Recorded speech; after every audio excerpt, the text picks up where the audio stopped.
Hi అండి అందరికీ వినాయక చవితి శుభాకాంక్షలు.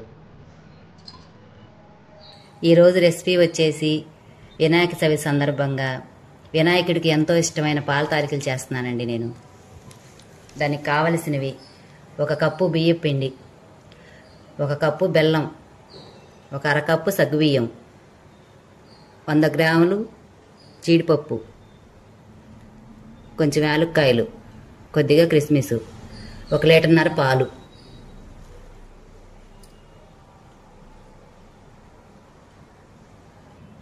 ముందుగా సగ్గుబియ్యం నానబెట్టి పక్కన పెట్టుకోవాలి. అలాగే ఒక గిన్నెలో మనం పాల తాలికలు దేనిలో అయితే చేసుకుంటామో దానిలో పాలు పోసుకోవాలి.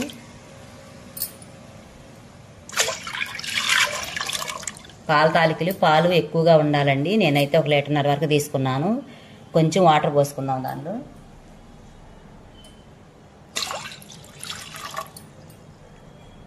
ఒక పావు లీటర్ వరకు వాటర్ పోసాను. ఇప్పుడు పొయ్యి మీద పెట్టేసుకుందాం. అవి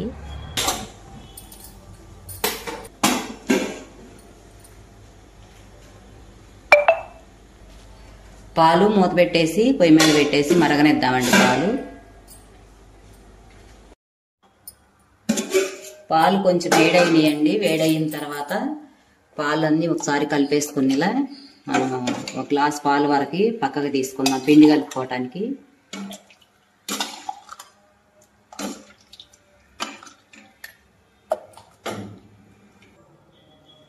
పిండిని ఒక గిన్నెలో ప్లేట్లో వేసేసుకుని పాలు పోసుకుంటూ ఇలా కొంచెం కొంచెం పాలు పోసుకుంటూ వేడి పాలు పోసుకుంటూ పాలు ఇలా కలుపుకోవాలండి పిండిని. దీనిలోనే కొంచెం చిటికెడు సాల్ట్ కూడా వేసేద్దాం.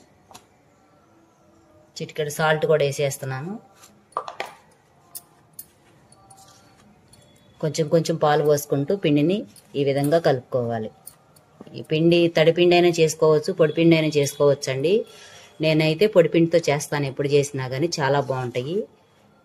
ఈ విధంగా ఏ కప్పుతో అయితే పిండి తీసుకున్నానో అదే కప్పుతో బెల్లం తురిమి పెట్టుకున్నాను. ఇలా కొంచెం కొంచెం పాలు పోసుకుంటూ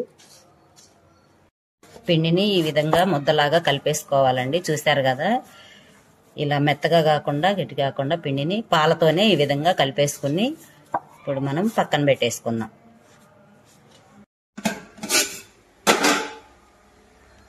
పాలు ఈ విధంగా మరిగేటప్పుడు పాలు మరుగుతున్నాయండి. మనం ముందుగా కడిగి పక్కన పెట్టుకున్న సగ్గుబియ్యం నానబెట్టుకున్నాయి వేసేద్దాం.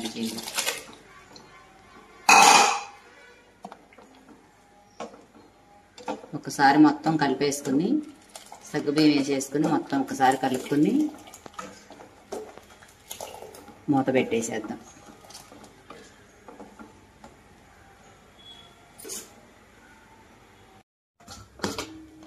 సగ్గుబియ్యం కొంచెం ఉడికిన తర్వాత ఇదిగో ఈ విధంగా సగ్గుబియ్యం బాగా మెత్తగా ఉడకవసరం లేదండి. సగ్గుబియ్యం కొంచెం ఉడుకుబట్టిన తర్వాత ఇలా ఈ విధంగా ఉడికిన తర్వాత మనం ఇప్పుడు పిండిని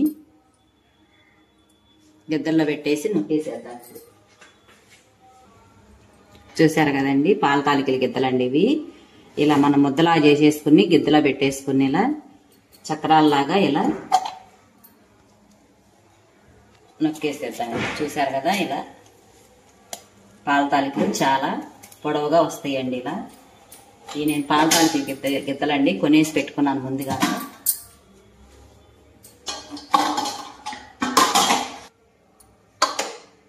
చూసారు కదండి, మరో గిద్ద కూడా నొక్కేసేస్తున్నాను. ఇలాగే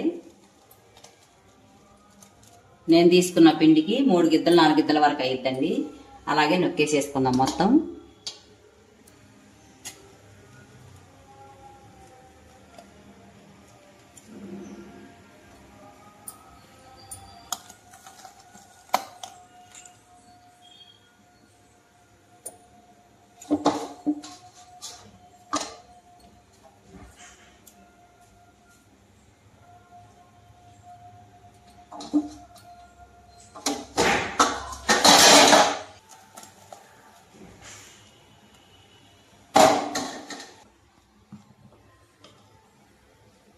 ఇదిగో చూసారు కదండి, ఇలాగే పొడవగా గట్టిగా చాలా బాగుంటాయండి. ఈ సిమ్లోనే మంట చిన్నగా పెట్టేసేసి చిన్నగా ఉడకనిద్దామండి. వీటిని ఇలా ఒకసారి కలిపేసుకుని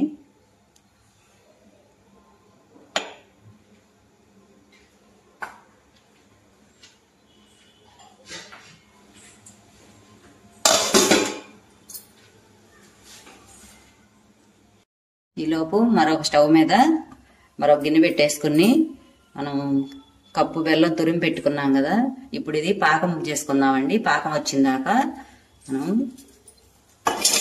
పాకం పట్టుకోవాలండి. ఈ విధంగా పాకం పట్టి పోస్తే బెల్లము అలాగే వేయకోకుండా మనకి 2 రోజుల పాటు నిల్వ ఉంటుందండి.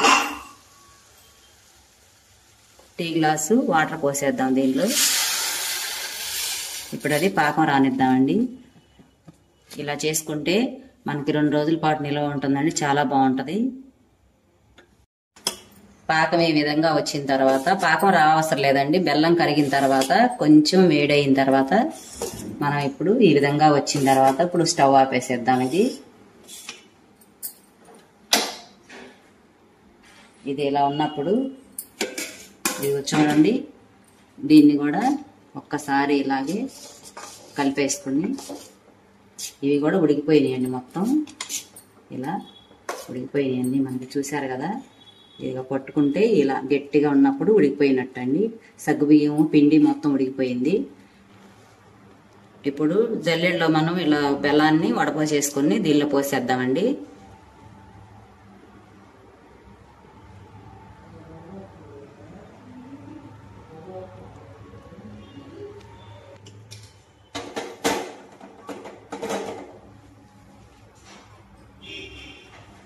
ఒకసారి మొత్తం కలిపేసుకుందాం ఇలా.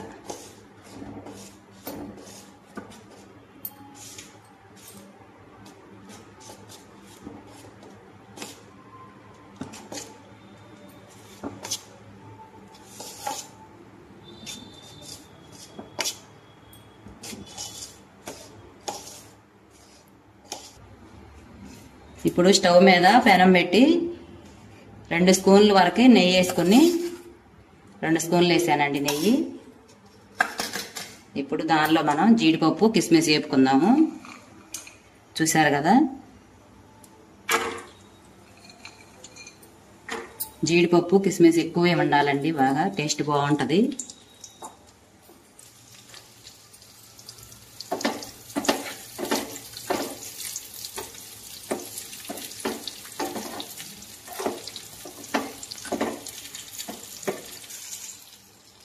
జీడిపప్పు కిస్మిస్ వేగిపోయినాయండి. ఇప్పుడు దీనిలో పోసేసుకుందాము. ఒకసారి మొత్తం కలిపేసుకుందాము.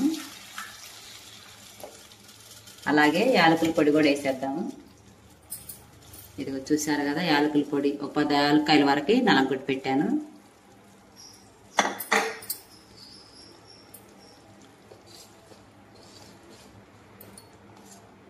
ఈ విధంగా చేసుకుంటే చాలా టేస్ట్గా చాలా బాగుంటుందండి పాల తాలికలు. చూసారు కదండి, ఇంతేనండి, పాల తాలికలు రెడీ అయిపోయినాయి. ఇప్పుడు స్టవ్ ఆఫ్ చేద్దాం.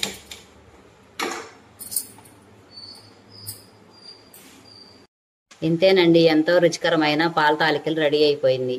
దీనిలో ముద్దపప్పు వేసుకుని నెయ్యి వేసుకుని తింటే చాలా రుచిగా చాలా టేస్ట్గా చాలా బాగుంటుందండి. మా వీడియో మీకు నచ్చినట్టయితే లైక్ చేయండి, సబ్స్క్రైబ్ చేయండి.